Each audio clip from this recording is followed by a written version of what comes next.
تلاقي ناس متحولة، الصبح لون والظهر لون، وادي يا سيدي الأمثلة. لو انت ماشي يوم بحارة واللي قدامك عطل بتشتمه بمليون عبارة ومن العصبية بتتهزل، لكن لو انت في موقفه بتبقى عايزه يعذرك، يجي يواسيك ويزق فيك وفي النهاية يقدرك. واللي معدي بتشتمه ولو قدرت بترجمه، ازاي يعدي من قصاد عربية سيادة حضرتك. لكن لو انت عالطريق ماشي بخطوة مدلعة بتبقى مستغرب قوي الناس دي ليه متسربة.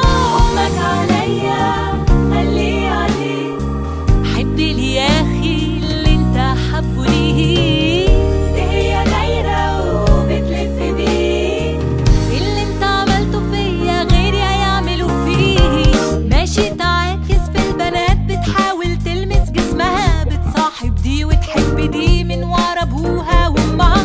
ولو في يوم بقى يا خفيف عرفت ان اختك زيها، عرق الرجولة ينط فيك مع انها من سنها. لو شفت حد مسها او حتى اتكلم عنها بتعدمه العافية يا شيخ عشان تجيب لها حقها. بس الحقيقة مش كده، انت اللي فيك المشكلة، دايم ده الحكمة زمان قالوها ولسه مكملة. حكمك عليا خليه عليك، حب لي يا اخي اللي انت حبه ليه، دي هي دايرة وبتلف بيه، اللي انت عملته فيا غيري هيعملوا فيه.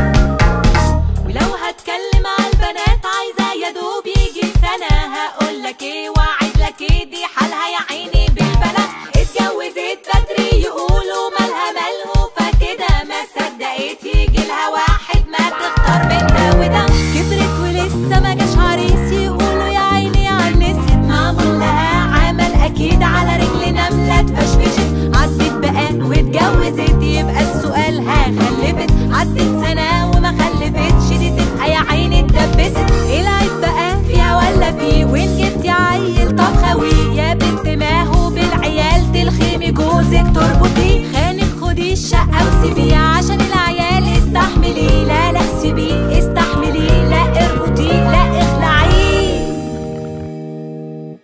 اتطلقت تبقى اكيد دي ست وحشة ومش تمام، دي جوزها كان شايلها شيل، هي اللي زودت العيال. اتبهدلت وفشولت بايديها حياتها